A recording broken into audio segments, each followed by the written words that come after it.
नमस्कार दोस्तों, स्वागत है आपका हिंदी नॉलेज शो में। तो दोस्तों जी हाँ, ईरान का आत्मघाती ड्रोन यूक्रेन को उतना नुकसान पहुंचा रहा है इस समय जितना रूस के सारे हथियार नहीं पहुंचा पाए। जी हाँ, ये बात मैं नहीं कह रहा हूं, रूस और यूक्रेन दोनों पक्ष इस बात को एडमिट कर रहे हैं। और इस ड्रोन का नाम है शाहिद 156 ड्रोन। और इस वीडियो में मैं आपको इस ड्रोन के बारे में सब कुछ बताऊंगा। ये यूक्रेन में कर क्या रहा है और रूसी सेना को ईरान के हथियारों की जरूरत क्यों पड़ रही है और यूक्रेन को इसने कितना नुकसान पहुंचाया है। और सबसे मजे की बात तो आपको यह बताऊंगा कि यूक्रेन की सेना ने इसे रोकने के लिए एक अजीब ही रणनीति अपनाई है। उसे जानकर शायद आप हंसेंगे भी। और यह भी जानेंगे एंड में कि क्या भारत भी कुछ इस तरीके के ड्रोन बना पा रहा है या नहीं। तो बहुत कुछ है इस वीडियो में जानने को, तो बिना टाइम वेस्ट किए वीडियो को तुरंत शुरू करते हैं। बस एक छोटी सी रिक्वेस्ट है कि अगर आप ऐसी ही एक्सक्लूसिव वीडियो और चाहते हैं तो प्लीज चैनल को सब्सक्राइब जरूर कीजिएगा।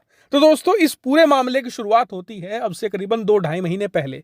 उस समय तक रूस की सेना जो यूक्रेन में तेजी से घुसती चली जा रही थी, वो एडवांस उनका रुक चुका था। वो लगातार आगे नहीं बढ़ पा रहे थे, उल्टा उन्हें यूक्रेन के जबरदस्त हमलों का सामना करना पड़ रहा था। इतना ही नहीं, उस समय तक रूस की सेना अरबों डॉलर की अपनी मिसाइलें यूक्रेन पर दाग चुकी थी, लेकिन उनका कुछ खास असर नहीं पड़ रहा था। यहां तक कि उन्होंने अपनी जो किंजल हाइपरसोनिक मिसाइल है वो भी दाग दी थी यूक्रेन पर, लेकिन उसका भी यूक्रेन पर कुछ असर नहीं हुआ। क्यों? क्योंकि रूसी सेना के जो कमांडर थे मिसाइलें अंधाधुंध छोड़ रहे थे। उन्हें यह नहीं पता कि टारगेट कहां लगाना है। कोई मिसाइल खुले मैदान में गिर रही है, कोई पार्क में गिर रही है, कोई ऐसी बिल्डिंग पर गिर रही है जिसमें आम आदमी रहते हैं, लेकिन इससे यूक्रेन की सेना को कुछ खास फर्क नहीं पड़ रहा था। वहीं इसके जवाब में यूक्रेन की सेना बहुत ज्यादा कामयाब हो रही थी। क्यों? क्योंकि उनके हमले भले ही 4 होते थे, लेकिन चारों इफेक्टिव होते थे। क्यों?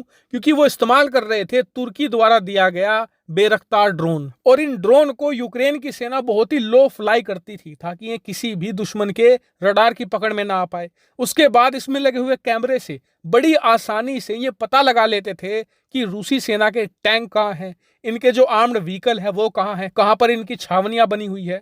और फिर इन ड्रोन के अंदर एयर टू ग्राउंड मिसाइलें लगी रहती थी जिसे फायर करके रूसी सेना के टैंक, आर्म्ड व्हीकल, इनकी छावनियां, इनके जो आर्म्ड डिपो होते हैं उन्हें नष्ट कर देते थे।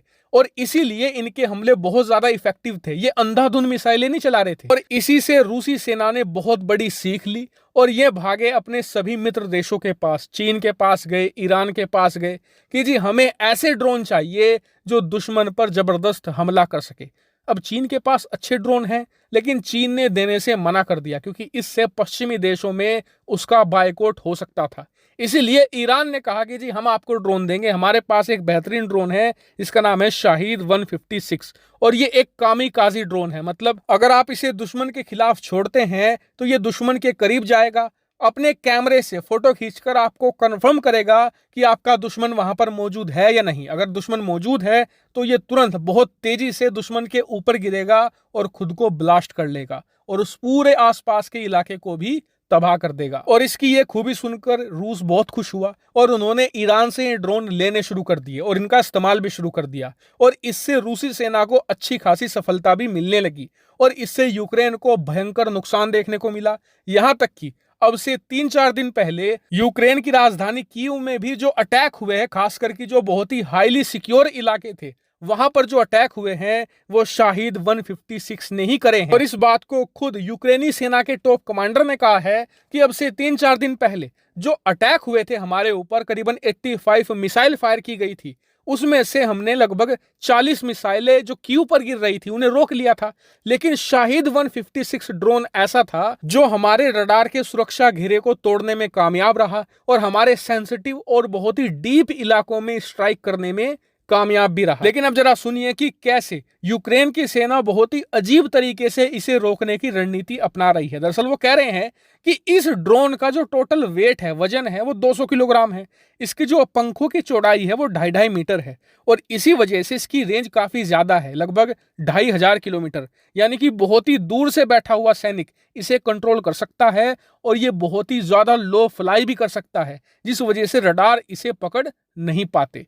लेकिन इसमें एक खास कमी है। दरअसल जिस समय ये उड़ता है ना, ये बहुत ही ज्यादा शोर करता है। इसका इंजन ऐसे आवाज देता है जैसे कोई खराब स्कूटर हो या कोई आराम मशीन चल रही हो बहुत दूर।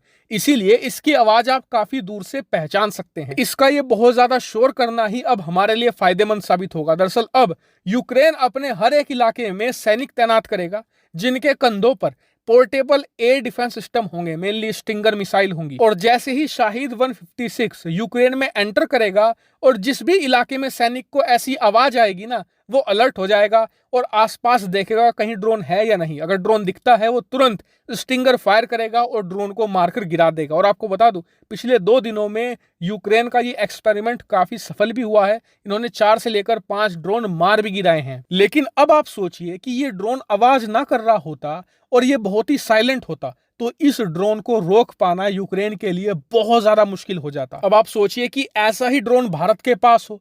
तो आपकी जानकारी के लिए बता दूं कि हम ऑलरेडी ऐसे ड्रोन लगभग बना चुके हैं। मैंने आपको खबर दी थी कि अब से कुछ ही दिन पहले लद्दाख में टाटा कंपनी द्वारा बनाया गया एक ऐसा ही ड्रोन, हमने उसका सफल परीक्षण किया था।